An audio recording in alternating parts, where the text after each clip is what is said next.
পৃথিবীর মানুষ জান্নাত তো সোজা নয়।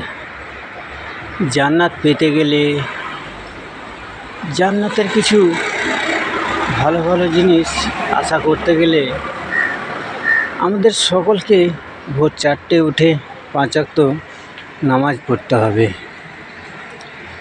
বাপ মায়েরকে একটু শব্দ যাতে না করতে পারে সে সুযোগ দেওয়া যাবে না। আমাদের ছেলে মেয়েদের ইসলামিক শিক্ষা দিতে হবে, যারা এমন কিছু করবে না যে তাদের দ্বারাই আমরা গুনাহগার হব এবং ভবিষ্যতে যে নেকি পাবো এমন কিছু শিক্ষা দিতে হবে। এবং আমাদের স্ত্রীদের এত সুন্দরভাবে ভালোবাসতে হবে